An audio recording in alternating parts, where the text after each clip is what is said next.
Maya pa aldo kay kayungan po, pasibayo, ining kay kayo pong Paris Priest, iyamong bong Feliciano, anagkat para kay nobenaryo ning kay katamong kaluguran na patulo ng San Luis Gonzaga, magumpisa na po bukas, June 12. At ining banwang iti, special ya po kay katamo, pauli na niting pagmasusyan tayo po yung ausandang tricennial o buri na sabyan at lungdal na banwa manibatan niyang makanonize siya ang timong metong santo.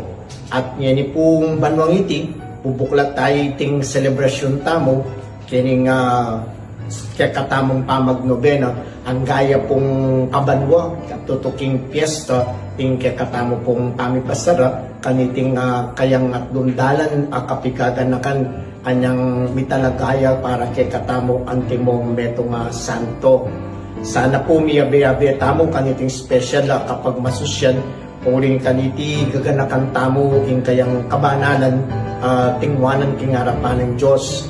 Balo tamo po masikat ya ken kalinisan ng piluglubana ating kayang pakamal karen sa belang masahit.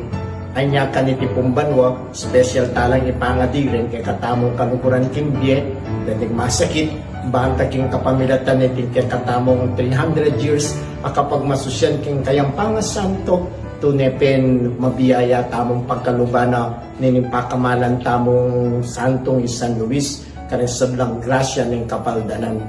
Meteya man, pero pega nakana para kay katamo, mga daon ng Vienna, basta para kareng masakit at kareng magkakasakit. Pasibayo po, mikitikit tamo, banang gapanapon, alas 5 ya po rosaryo tamo, alas 5:30 ya ingke katamong novena para kayo, at alas 6 para nga ng misa para po kengke katamong santo, keng kayang 300 years canonization.